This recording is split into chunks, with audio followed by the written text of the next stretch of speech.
Magandang araw po sa inyo lahat. Ako po si Banat Bay at eto na nga, pag-usapan po natin nung palapit na eleksyon na. Nako, ilang araw na lang. Boboto na po tayo.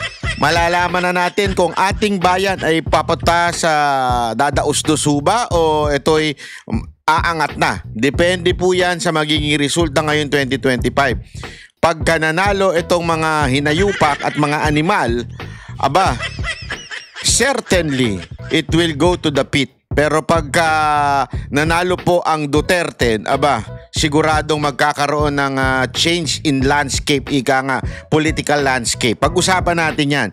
Pero alam mo, ito. Itong video kong ito ay ilalaan ko po dito sa pagpapaliwanag kung bakit importante ang Duterte. Kung bakit importante na tayo po ay mag-block voting. Ano ibig sabihin ng black voting? Hindi ho kulay itim, ha? Kasi yung itim, si Amy. Black, B-L-O-C. Voting. Okay? So, pag-usapan natin yan. Bakit to, kanyo? Ito. Alam nyo, mga kababayan, ito po ay based on evidence.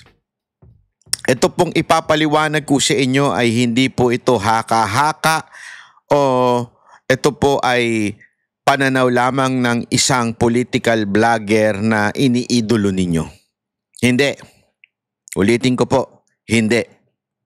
Alam nyo ngayon, medyo napapansin ko, nakakalungkot man, isipin, pero merong mga kasamahan tayo na talagang itinutulak si Senator Amy. Ako po, wala po akong problema kung yan ang sa tingin ninyo ay conviction ninyo. Pero ipapaliwanag ko sa inyo kung bakit ang pagboto kay Senator Amy ay isang mali o isang ikakapahamak ng bawat Pilipino. Okay? Ipapaliwanag ko po sa inyo. Not based on my opinion, but based on others' opinion, especially those who have experience in this election. Second, I would explain it to you by presenting to you an evidence coming from experts, not from any political blogger. Kasi alam nyo, ako ho, sanay na po ako dyan eh. Sanay na po ako sa bakbakan ng mga vloggers. Sanay na po ako sa mga kababayan natin na medyo madaling masway ng mga political vloggers sa kanilang desisyon sa buhay. Sa katunayan, ilang beses na po akong inaway, ilang beses na po akong binanatan, ilang beses na po akong in-unfollow ng ilang mga kababayan natin dahil hindi po ako sang-ayon sa mga kinikilala o iniidolo nilang vloggers. Kasi po ako, mga kababayan, ako po hindi po ako matalino, hindi po ako madunong, hindi po ako magaling, pero isang bagay ang sigurado ko, hawak ko ang katotohanan. Yan po ang sigurado ako. Every time I speak the truth. Whether it will hurt people, I don't give a damn. Bakit po? Kasi the truth will always be the truth no matter what you say, no matter what I say. Anong ibig ko sabihin? Pag sinabi ko ito ay kulay pula, Coca-Cola, lalagyanan po na salamin yan, ha? Pag sinabi kong ito'y kulay pula, kahit may ibang tao magsabing ito'y kulay blue, hindi ho ito magbabago. Kung ako man ay sabihin kong ito'y kulay gray, hindi rin po ito magbabago. Bakit? The fact remain that this is color red. So yun lang ang pangahawakan ko, wala nang iba. Kung hindi ang katotohanan. Anong ibig ko sabihin? Ito po kasi ang problema doon sa iba nating mga kasamahan, kababayan, ay meron po silang masasabi nating political interest, meron po silang kinikilingan sa anong pamang rason. I will not accuse them of anything. Kaya nga mga kababayan, I will just tell you the truth today. And that truth, hindi po manggagaling sa akin. The color of this pouch ay hindi po nanggaling sa akin. The color of this pouch is the truth, whether it came from me or it came from other people. Ito po'y katotohanan na hindi mababago. Anong ibig ko sabihin? Etong Duterte, mananalo ito kung susundin mo ang nangyayari sa oras na ito. From this time until to the day of the election, if you would focus on the Duterte, they will win.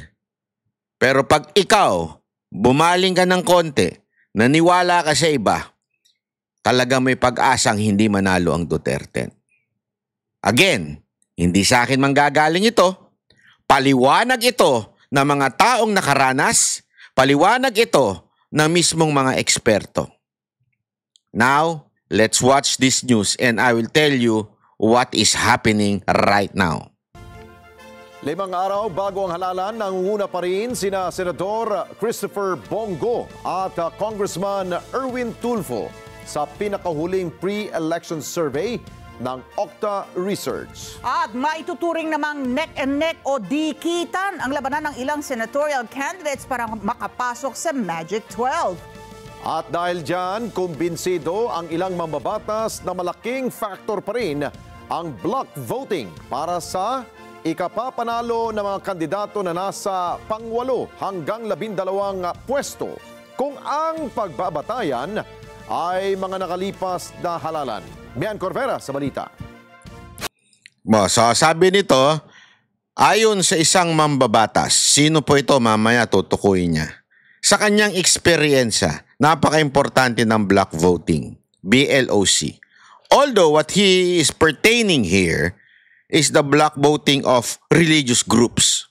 But later, I will explain to you na bakit walang pinagkaiba yan kung tayong mga Duterte supporter would just follow the term block voting.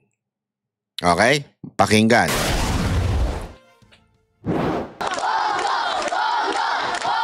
Ilang araw bago ang eleksyon sa Lunes, nangunguna pa rin sa pinapaborang senatorial candidate si Senator Christopher Bongo batay yan sa latest pre-election survey ng Okta Research. Isinagawa ang tugon ng masa survey sa pagitan ng April 20 hanggang 24. Bagamat nangunguna statistically tied si Go sa isa pang frontrunner na si Congressman Erwin Tulfo, bagamat 56.8% ang nakuha ni Go, 52.7% naman ang nakuhang suporta ni Tulfo. Sa isang statement, sinabi ng Okta na patunay ito magiging dikita ng laban sa top post na magpapakita ng malakas na suporta nationwide. Pasok pa rin sa Magic 12 ang mga kilalang pangalan. Nasa ikatlong pwesto si dating Senate President Vicente Soto na may 42.3% na sinundan ni Senador Ronald Bato de la Rosa, habang nasa ikalimang spot ang broadcaster na si Ben Tulfo. Pasok rin sa Magic 12 sina Senador Pia Cayetano, Senador Ramon Bong Revilla Jr., Makati Mayor Abby Binay, Senador Lito Lapid, dating Senator Ping Lacson, Camille Villar at Bam Aquino, habang nasa ika-13 pwesto ang TV host na si Willie Revillame. Maituturing namang neck and neck ang labanan ng ilang senatorial candidates sa Magic 12. Dahil sa malaking margin of error ng survey, sinabi ng Okta na pasok pa rin ang nasabing mga kandidato at statistically competitive para sa 12 spot. Kapansin-pansin naman para sa Okta ang malaking itinaas sa survey ni Congressman Rodante Marcoleta. Naniniwala naman si Senador J.V. Ercito na batay sa kanyang karanasan sa mga... Ito po yung sinasabing mambabatas, base sa kanyang karanasan. So again, uulitin ko, not based on any political blogger, including myself. Tanggalin nyo na ako sa eksena, tanggalin nyo na iba mga political vloggers. This time, let's listen based on experience ng isang nanalong senador neck to neck di ba? Actually, nasa baba siya nun. Nasa baba siya nun nung nakipag-compete sa kung sino man. Okay, nakalimutan ko na kung sino yung kakakompete niya noong time na yun. Ang eleksyon, malaking factor para sa ikapapanalo ng isang kandidato na nasa 8 hanggang 12 spots ang block voting. Especially from yung 8 to 12, no? Parang halos dikit-dikit eh. It's very unpredictable at this time. Kung nakita mo yung surveys, walang 1% yung that separates yung mga candidates from 8 to 15 ba yun or no? So yun, very crucial itong last stretch, and who will be supported by the block voting sectors, no? So sinasabi niya dito, importante yung block voting sectors. Hindi niya pinangalanan ng INC, pero that is very, very obvious. That would come into play. Pero umaasa ang senador na makakapasok at makakabalik sa Senado ang mga re-election ni senators, kaya't umapila. So sa madaling salita mga kababayan, ganito lang kasimple po ito ha. Ipapaliwanag natin. And pangalanan na natin, INC, block voting. If you would see the INC, alam naman po natin that they are a very powerful group. You know why? They became a powerful group in election. It is because of block voting. Marami pang ibang relihiyon na mas madami pa sa kanila. Sa totoo lang po, aminin po natin yan. Ano ho yan? Ang Catholic, ang Muslim, at yung iba pa pong, hindi ko na po sasabihin kasi pangit kung sa akin po manggagaling, pero may mga marami pa pong relihiyon na maaring mas madami o maaring kapantay nila. Ang pinagkaiba lamang, kaya naging powerful ang INC during election, it is because of the word block voting, BLOC voting. Ibig sabihin, kung ano ang sinabi ng pamunuan, yun ang kanilang iboboto. At faithful and loyal ang INC members in doing that. Even if wala naman silang way to check on it, pero dahil tapat nga po ang bawat membro nito, ay kaya po sila naging makapangyarihan during the election. And there's nothing wrong with that because it is their belief. Meron silang paniniwala na kung bakit po kailangan block voting o kung ano po ang sinabi ng kanilang pinuno, which is I respect. I understand where they're coming from. Alam ko yan, paniniwala po yan. Nire-respeto po natin yan at ginagalang po natin yan. Ano ang punto ko dito? Naging makapangyarihan sila dahil sa salitang block voting. Imagine this. Kung ang mga Duterte supporter ay gumaya sa INC, do you think it will be powerful na katulad ng INC? Ang problema po kasi ngayon, mga kababayan, etong pagpasok ni Senator Amy, meron pang nahati kahit papaano. Biro ko nga, may mga 10, siguro ganun. Pero gayunpaman, patuloy ang kanilang propaganda na kailangan si Amy ni VP Sara Duterte para ho ipaglaban si VP Sara Duterte. Yan po ang kanilang pananaw. Yan po ang kanilang sinasabi na kesyo kailangan si Amy to protect VP Sara Duterte. That's not true. That is not true. Why? Let me explain it to you. Simpleng-simple. 1. If Senator Amy is really serious in fighting for injustice, di sana, nung panahon ng KOJC or after the KOJC siege, nagsalita na siya at talagang binengbang niya na yung mga taong dapat bengbangin. Diba? Katulad ni Torre. Dapat sana, inaksyonan niya na nun, dun pa lang kinasuhan niya na. Di sana, hindi nangyari etong kidnapping kay Pangulong Duterte. Why? Alam nyo, ito ay secret usapan among personnel ng PNP. Bulong-bulungan ito sa mga opisyal nila at saka kanilang mga nasa baba na walang susunod sa utos na hulihin si Pangulong Duterte except Torre. Yan po ay bulong-bulungan. Even if they deny this, yan po ang kinikwento sa akin ng mga pulis na kakilala ko, kaibigan ko. They are so grateful kay PRRD and they cannot do it. Kaya nga po, di ba, kitang-kita po natin sa camera yung mga nandun ay naiiyak even if they denied na umiiyak. Kasi they will always deny. Yun ngang may baril sa KOJC, dininay nila eh. Nakitang-kita na ng ating mga mata. Ito pa kayang iba. I-deny nila ng i-deny yan at sasabihin nila fake news. Sila huy tapakasinungaling. Diretsuhan na po tayo. So anong punto ko? Wala siyang ginawa after the KOJC or during the KOJC. Banat bay, hindi naman Duterte yan. Okay, punta tayo sa mga Duterte. Nung ikinulong at nagkaroon ng masasabi nating pagkulong doon sa Chief of Staff ni VP Sara Duterte, na mismo si VP Sara Duterte ay nagwala na nun. Naandun siya mismo sa loob ng Congress nung kinulong yung kanyang Chief of Staff. Meron po bang ginawa si Senator Raimi? Sasabihin ninyo, hindi pwede yan dahil yan po ay merong parliamentary courtesy. Hindi pwedeng galawin sa loob ng Congress o House of Representatives ng isang senador. Yes! Maybe that's true. But again, lumabas po yung Chief of Staff. Nandun sa ospital. Diba? Sana man lang.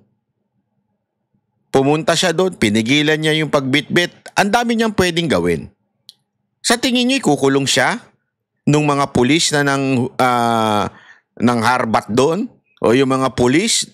O di kaya mismo yung mga tauhan ng Congress? O sabihin na natin, sa tingin niyo, kakasuhan siya o aanuhin siya ni Romualdez na pinsan niya? I don't think so. So doon pa lang, Duterte yun. Kay VP Sara Duterte yun. Hindi niya nagawa yung quote-unquote pakikipaglaban niya for the Duterte. And the day of the kidnapping, nangyari kay Pangulong Duterte. Sabi nga ni Ma'am Hanilet, 10 hours sila doon. Asan siya nung 10 hours na yun? Pwede siyang lumusob doon. Pwede niyang pagbabatukan yung mga pulis doon. Hindi, biro lang. Pwede siya lumusob doon. Pigilan ang mga dapat pigilan. Hindi siya gagalawin ng kahit sino mang pulis. Kapatid siya ng presidente. Sa tingin ninyo, aanuhin siya pag nagwala siya doon? I don't think so. May ginawa siya? Or at least any effort. Lahat po ng mga kalyado ni Pangulong Duterte lumusob sa Villamor. Except siya. Pretending to be kaalyado pero wala siyang ginawa. So, anong ibig ko lamang pong sabihin mga kababayan? Yung kanyang sinasabi o sinasabi ng mga propagandista niya na we need IME to protect VP Sara Duterte, that is a fucking lie. That is a blatant joke talaga yon. Isa po itong katarantaduhan. Hindi po totoo yun. Why am I saying this? Simpleng-simple lang mga kababayan. Ito na mismo, si Senator JB, siya ay nakaranas niyan. Yung sa dulo, yung bakbakan sa dulo. Ilang beses niya naranasan niya, kinikwento niya, naririnig ko yan. At ang lagi niya sinasabi diyan, yan ang importante yung block voting. Yung ibig sabihin ng block voting, kilala naman natin kung sinong grupo lang gumagawa niyan, Iglesia ni Cristo. Marami naglalabasan na listahan kuno ng iboboto o yung i-endorse ng INC. Ako okay yun. I mean, hindi ko sinasabing totoo yon. Ako nga, tinatanong ako nung iba, totoo ba to? Totoo ba to? Na ito ang i-endorse ng INC. Ako, marami ko nakakausap at sinasabi nila, pagdating sa national, ano yan, last minute talaga nagdidesisyon. Sabihin, yung pamunuan, doon na sinasabi sa tao, sa membro nila, I think 2 days before o 1 day before, doon na sila nagdi-decide. Or doon na nila binibigay sa kanilang mga membro. So, pag tinatanong nila ako, totoo ba yung listahan na yan? I don't think so. As of now. Okay? First time ko nga makakita sa social media na inilabas yan eh. Usually, hindi nga nilalabas yan eh. Hindi nyo ba napapansin? Kahit yung mga nakarang eleksyon, hindi lumalabas yung mga ini-endorso nila. Why this time lumabas yung ini-endorse nila? I don't know. Maybe it's another form of propaganda by certain groups or people. Or maybe para i-mind condition. I really don't know what's the reason behind kung sino yung lalabas niyan. Ang punto ko dito mga kababayan, base sa mga naririnig ko na mga kapatiran ng Iglesia ni Cristo, ito'y last minute. Kaya nga ako, I'm still praying and hoping that the Iglesia ni Cristo would do a block vote for Duterte. I don't know if it's possible. If not possible, I respect them. It is their conviction. Sabi ko nga sa inyo, kahit sino iboto ninyo, conviction nyo yan. Ay, nire-respeto ko yan. Pero, ang sa akin, napakalinaw. Block voting, sabi nga ni JB Ejercito, ay matindi ang maaaring magawa niyan. Yung mga nasa baba ay maaaring umangat.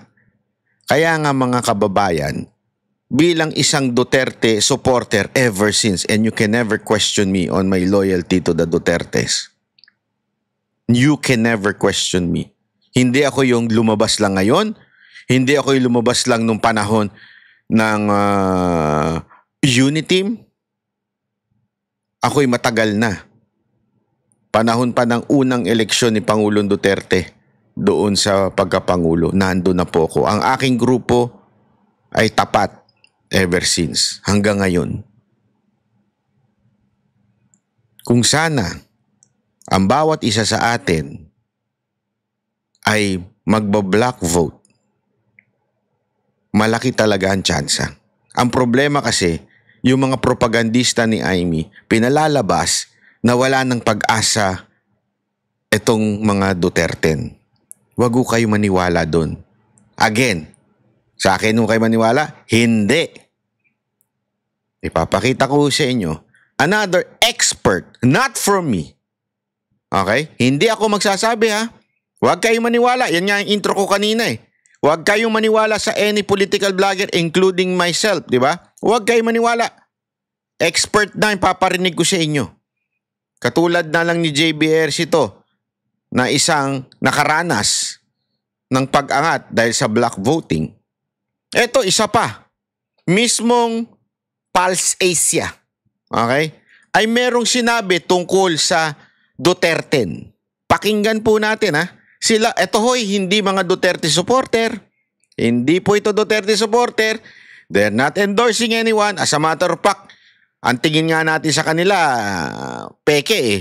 Pero bakit ganito ang tono nila? Pakingge. Ang medyo nakita natin pagbabago na itong nakaraang buwan ay yung pagiging double digit ng suporta ng ilang kandidato ng PDP. Tinaguri ang kamakailan na Duterte. Ang kaiba lang nitong Abril, sa Marso, nung Marso ay nasa top 12, in contention si Philip Salvador at si Congressman Rodante Marcoleta. Medyo bumaba sila, hindi na sila in contention sa survey na ito. Pero nandun pa rin sila within striking distance ng top 12 positions. Sir, sobrang lapit. 1 week na lang, no? Literally 1 week before elections. Itong mga election... Ito yung nakaraang news pa. So 1 week, imagine niyo. Ano ang nagiging trend? Kasi sabi ko nga sa inyo, ang ganda nung paliwanag ni Malu Tiquia. Huwag tayong bumase doon sa ngayon. Kasi tandaan ninyo, marami sa mga Pilipino ang undecided until to the last moment. Bakit? Yan ang ugali ng Pilipino. Hindi ko alam kung kultura na natin yan. Hanggang kaduluduluhan, hindi tayo sure kung a-attend tayo ng party. Hanggang kaduluduluhan, hindi natin sure kung tayo po ay... Totoo to, di ba? Totoo naman eh. Kung tayo po ay pupunta sa isang lugar o hindi. Kaya nga tinawag sa ating mga Pilipino yung last minute eh. Laging last minute ang desisyon nating mga Pilipino. Ang tagal po natin mag-decide. Di ko alam kung kultura ba ito, ng sigurista tayo. Pero tayo ang mga Pilipino, mahilig sa last minute. As in last minute. Gusto pa nga natin minsan, tinatawag pa yung pangalan natin eh. Pagsasakay ng eroplano. No, paunahin mo na silang lahat. Mauna na kayo lahat. Antayin ko tawagin yung pangalan ko bago ko. Ano pa naman yan? Pipila pa naman.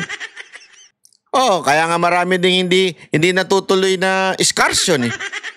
Ang dami hindi natutuloy na mga outing. Bakit? Ang tagal sumagot, lalong-lalo na pag may bayaran. Di ba?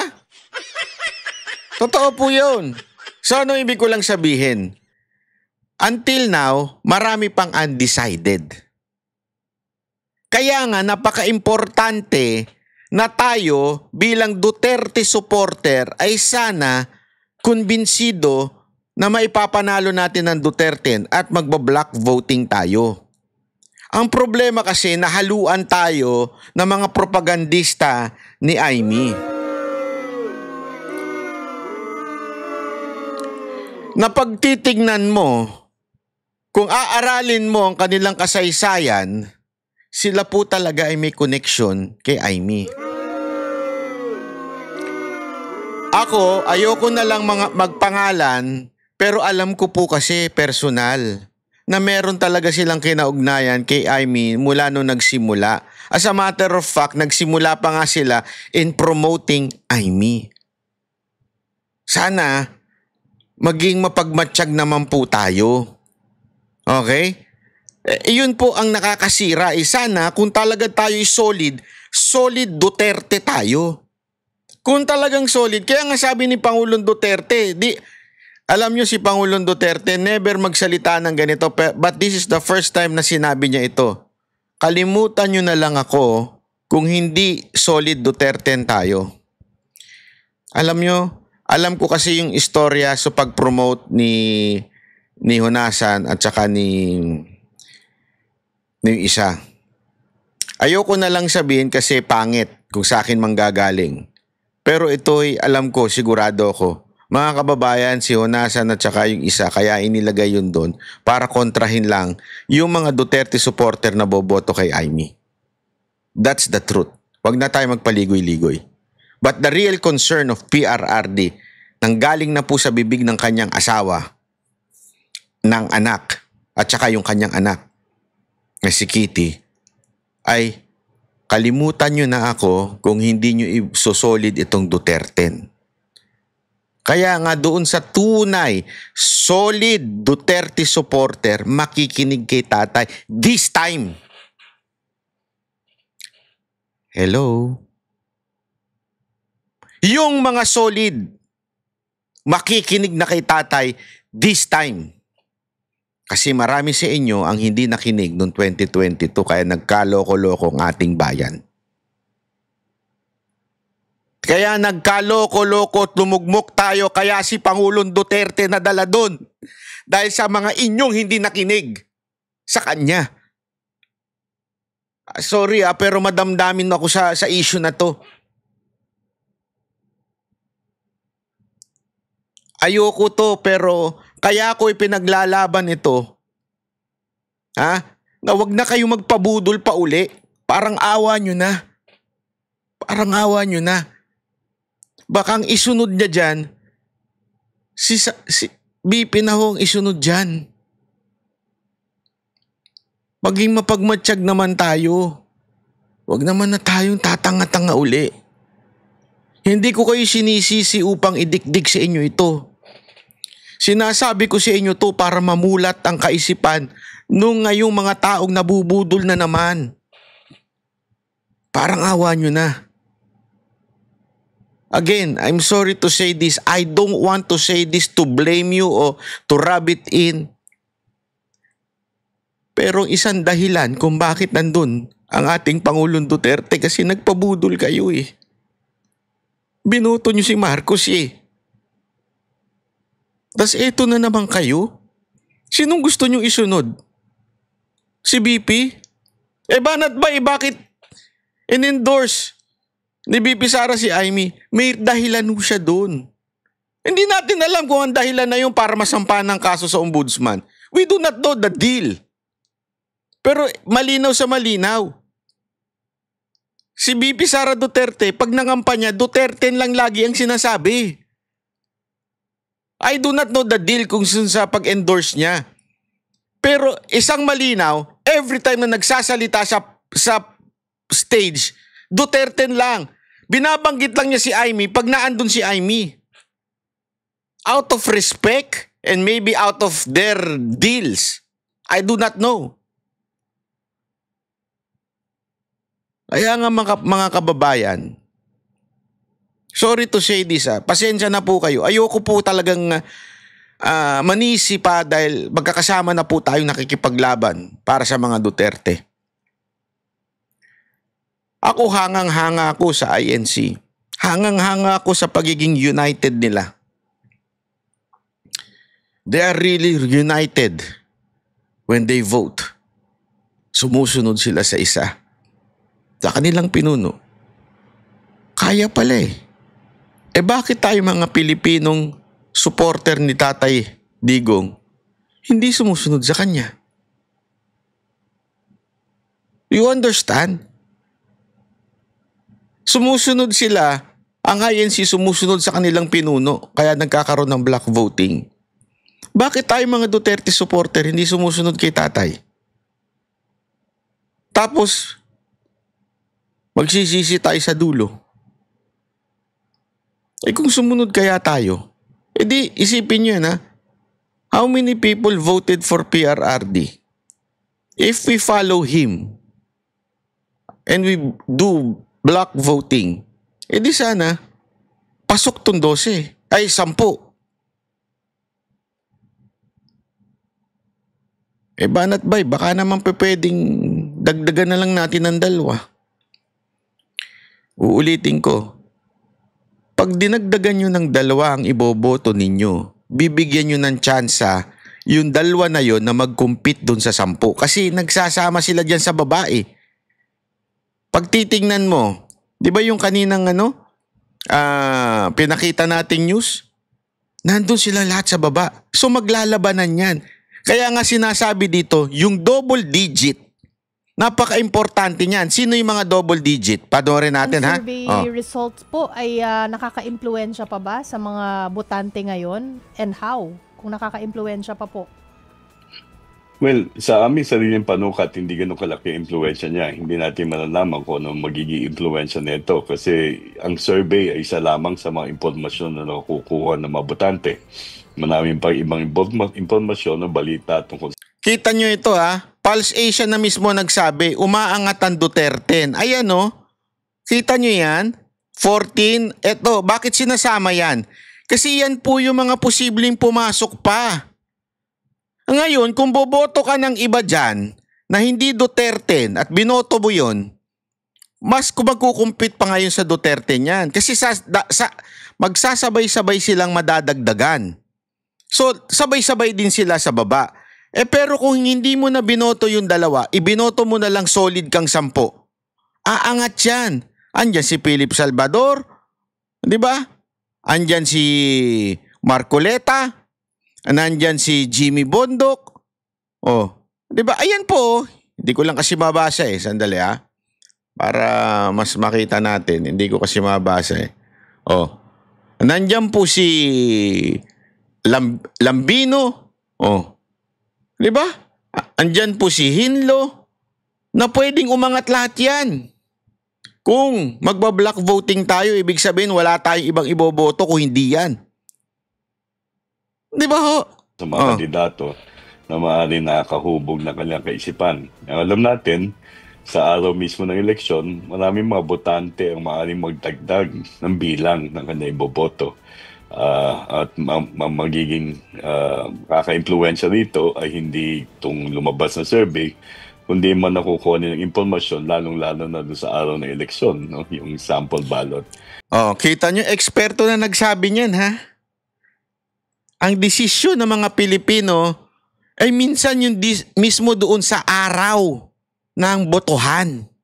Ganun ka last minute ang mga Pilipino. As a matter of fact, kami po nagpapagawa ng kalye survey. Marami pa ang nagsasabi dyan, undecided sila. Minsan, pasensya na, pero this is the truth in our country. Kung ano yung matanggap nilang sample ballot, yun ang binoboto nila. Ganun ka last minute minsan. Minsan yung mga kababayan natin pupunta sa presinto na hindi nila alam kung sino iboboto nila. Hindi man lang nag-research. That's the truth. Kaya nga, importante, in terms of marketing, when you keep on repeating the name, yan ang marirecall ng mga tao. Kaya nga hindi nyo mapansin sa mga ads paulit-ulit yung product na pinopromote. And it is a blessing. It is a blessing na merong Duterte. Eksakto. Perfect. Duterte. Di ba?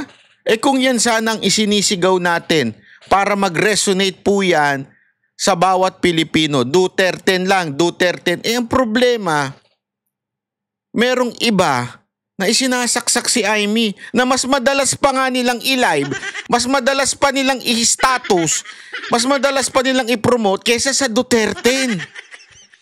Ang dahilan nila, kasi wala nang pag-asa yung Duterte. Gago ka!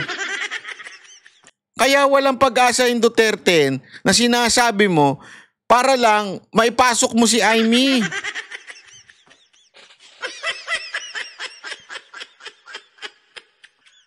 Yan ang katotohanan. Pero kung solido ka talaga, solido ka. Di ba? Ako, hindi na lang ako nagsasalita, pero meron akong kilalang mga taga-alyansa na alam ko, sigurado ko, hindi boboto sa impeachment ni VP Sara Duterte. Dahil kilala ko. Pero hindi ko na pinromote. Bakit? Kasi nakapokus ako sa Duterte. Dapat manalo ang Duterte. Kasi yun ang dahilan nila. Kailangan natin ng kaalyado dyan para hindi bumoto sa impeachment ni VP Sara Duterte. Gago, ang dami na dyan na hindi boboto sa impeachment ni VP Sara Duterte, hindi nyo lang alam. Hindi ko na lang sasabihin. Kasi nakafocus ako sa Duterte. Sana ganun tayo So, maraming bagay ang maaaring mangyari na itong linggo na ito. Ang hindi natin alam ay ano ang magiging kagalawan ng ranking na ito. At makikita natin to siguro. Kasi nung huling eleksyon, napakabilis ng pagbilang. Siguro kinabukasan o bago pa matapos yung araw ng Mayo 12, malalaman na natin kung sino yung mga nangunguna at makakaupo sa Senado. Alam mo, gusto ninyong manalo itong Duterte? Ito gawin nyo. Magpa-print kayo. Ibigay nyo sa mga kaibigan ninyong boboto. Duterte tayo Duterte tayo. Ganun. O sino iboboto mo? Tanong mo na kaagad sila. Di ba? Kasi nga nakapokus tayo. This is what you call people power. Wala sa EDSA ang people power, mga kababayan. Nasa botohan. Paano natin gagawin yun? Isulat natin. I-post natin. Putang ina, hindi nyo na pinopost yung Duterte, nang pinopost nyo si Amy.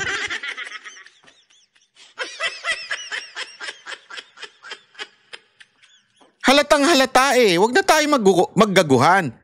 Kaya nga mga kababayan, tayo mismo. Magpa-print tayo. Duterte tayo ibigay natin sa mga natin, sa mga kaibigan natin. Duterte tayo Itatatak sa utak nila yung Duterte. Bakit Duterte? 10. Sino kaya yun? Di ba makikita nila sa social media, Duterte. Ito, sige, Duterte.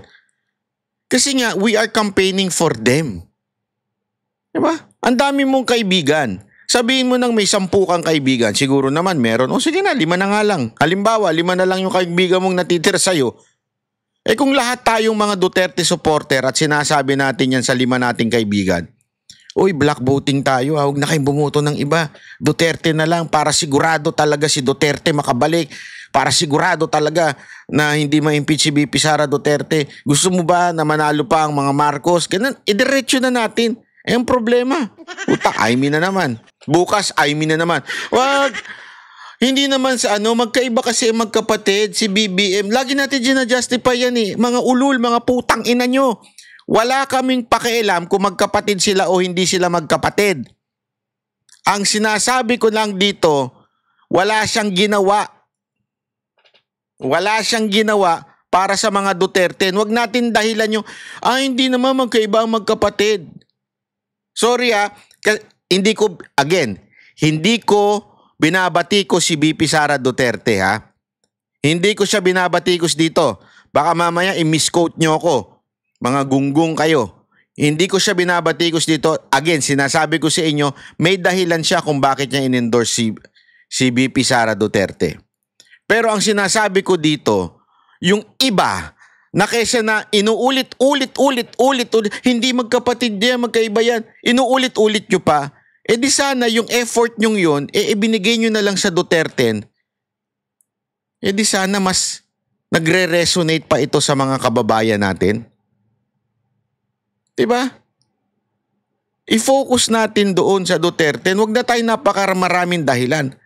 Wala hong ginawa itong si Aimee para sa mga Duterte. Kaya lang niya ginagawa ito ngayon dahil kulelat siya nandyan sa ibaba.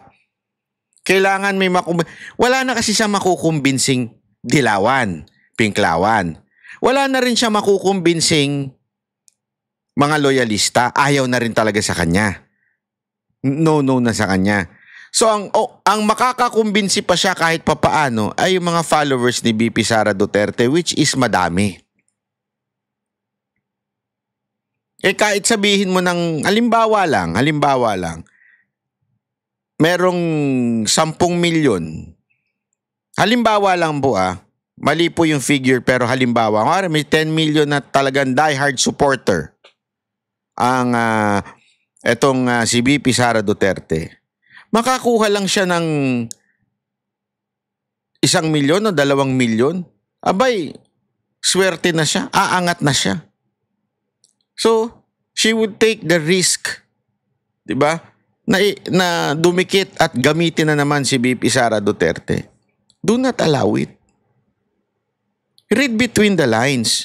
Ako binabasa ko si BP Sara Duterte. Binabasa ko si BP Sara Duterte kung dumidiin ba siya kay Aimee o hindi. Puta, mas madiin pa kayo mga vloggers kaysa kay BP Sara Duterte. Halata kayo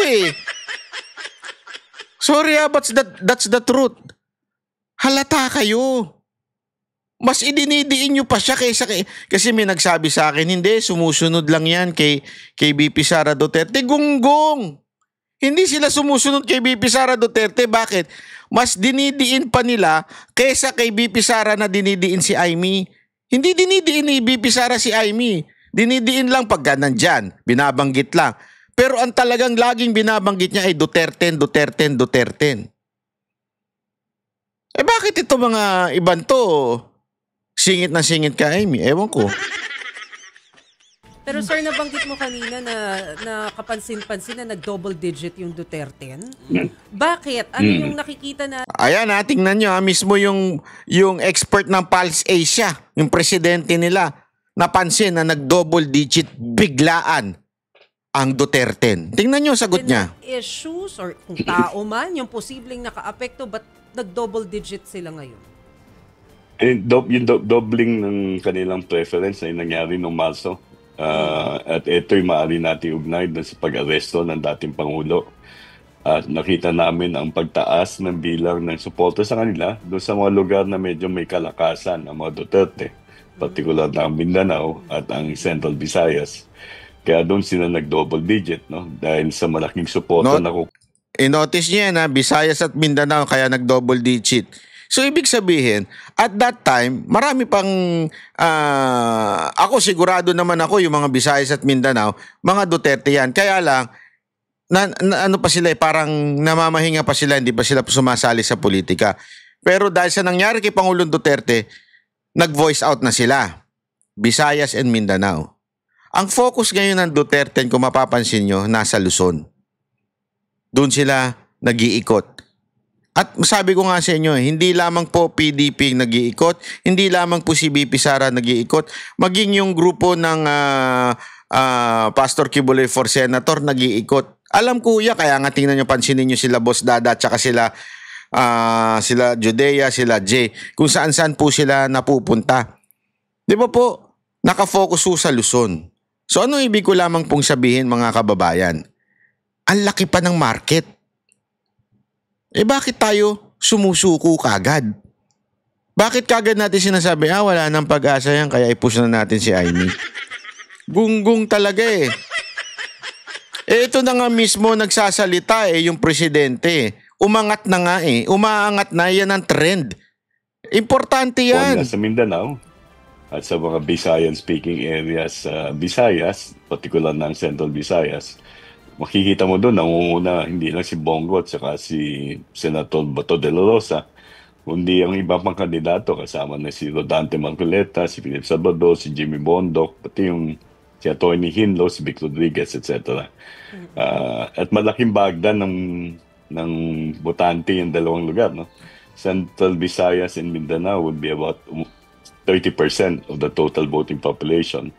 So if they gain support in those areas, then the national total for them will move up to double digit.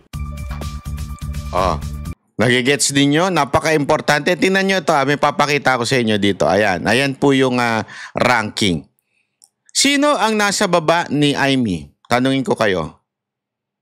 Si Philip Salvador. Tama, mali? 23.7. Si Philip Salvador, 24.7 si Aimee. Sino pa ang nasa baba ni Aimee? Si Philip Salvador at si Marcoleta. Magkakadikit 23, as in point lang ang pagitan ni Philip Salvador at saka ni Marcoleta. So ano ang punto ko dito? Babalik tayo. Babalik tayo kay Aida Lorna at Chipe. Yung tatlo na yon, binoto Duterte plus si Aimee. Ilan na magiging boto nila? Diba madadagdagan ng tigi-isa?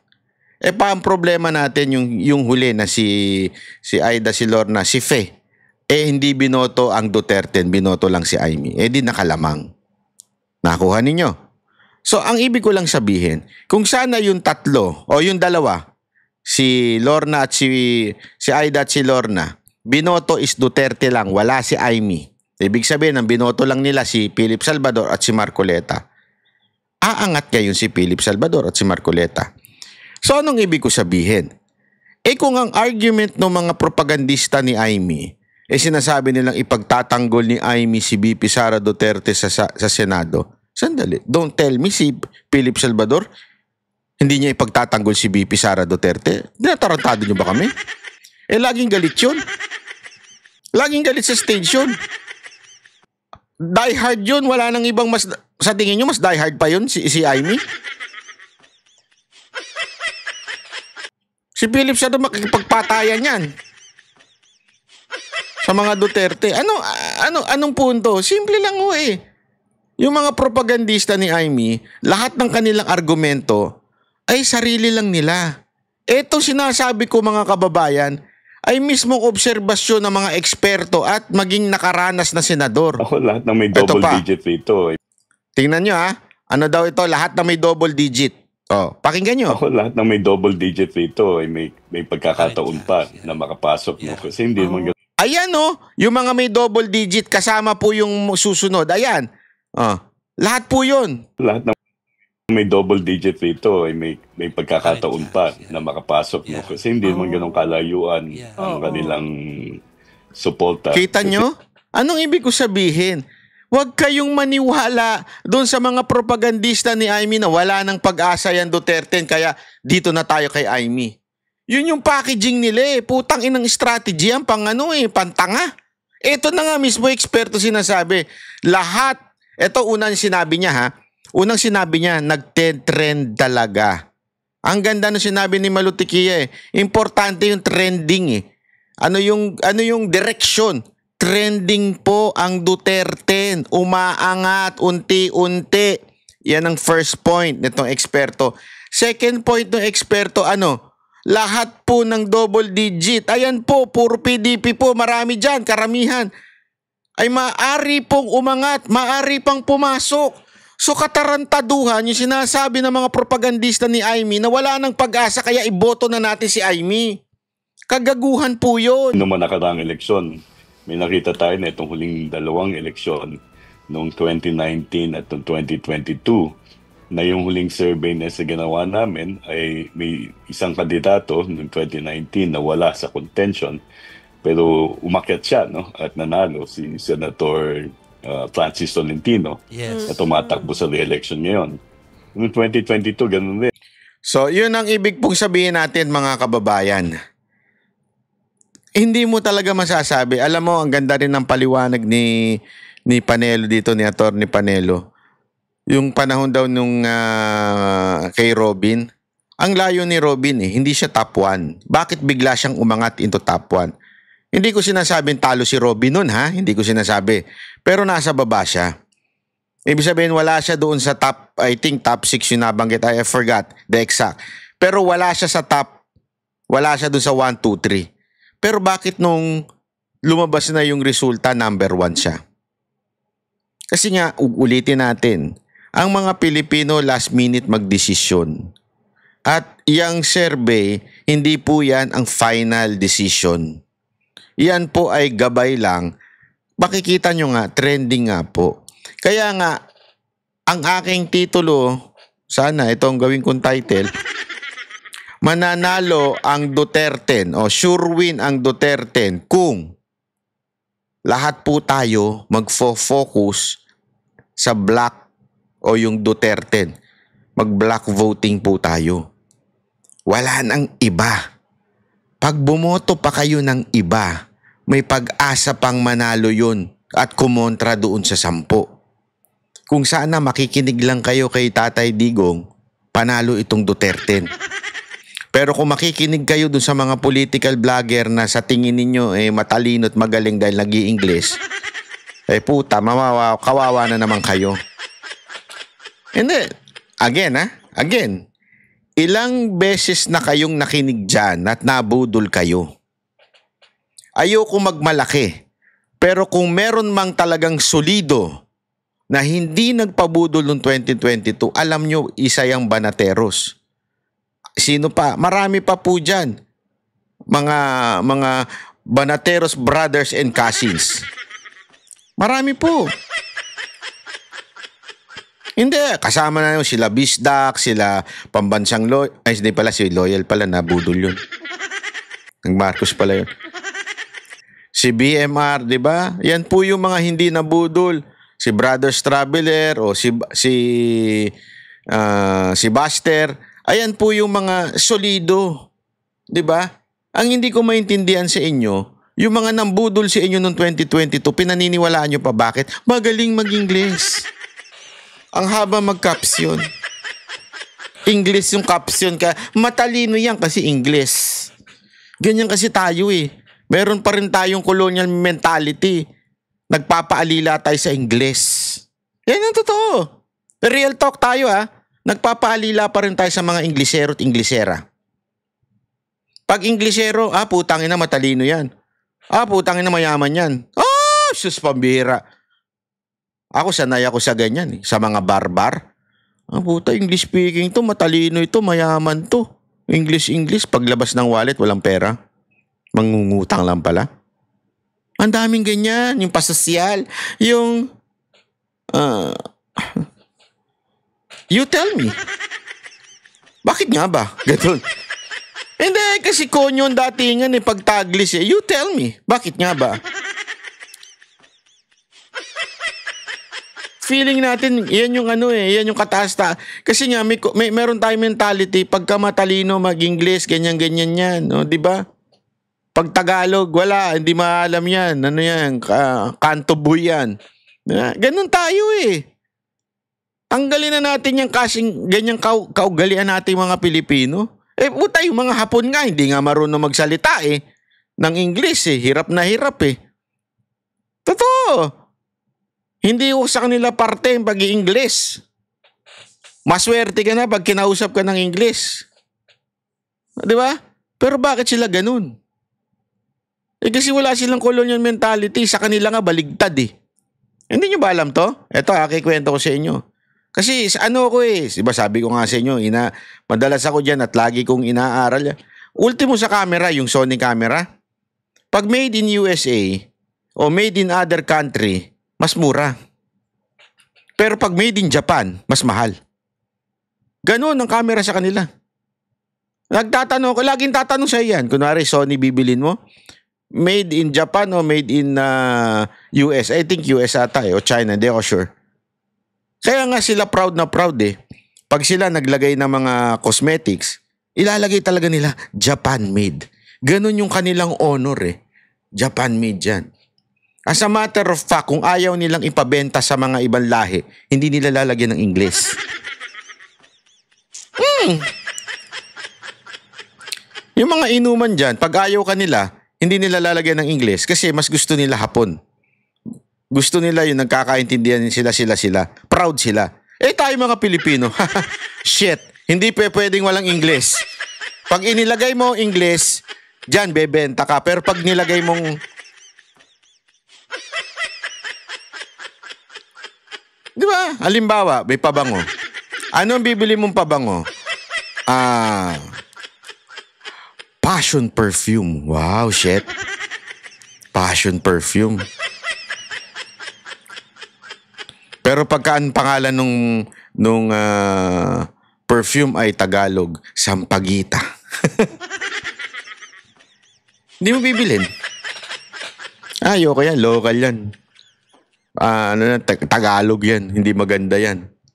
O kaya pangalan ng perfume Diwata. Ay! Sorry, nasira na yun. Kaya nga, anong ibig ko lang sabihin nito mga kababayan? Mag-isip tayo na maigi. Ito, pinipresenta ko sa inyo. Again, I am not saying I am bright. Hindi ako matalino ako. Hindi ako matalino. Bobo ko. Okay? Hindi ako matalino. May logic lang ako. At nakikinig lang ako sa mga taong eksperto at pinapakita ko lang sa inyo yung katotohanan. I do not hate Amy Marcos. Don't get me wrong. I do not hate him. As a matter of fact, there are a lot of senators na gusto ko makapasok. Pero ba't di ko na sila pinopromote? Kasi nga ang focus ko Duterte. Alam niyo yan, yung talaga mga nanonood sa akin. Ang dami ko ng pinangalanan na pang 11 and 12. Yeah? Pero tinigilan ko na. Nag-focus ako sa Duterte.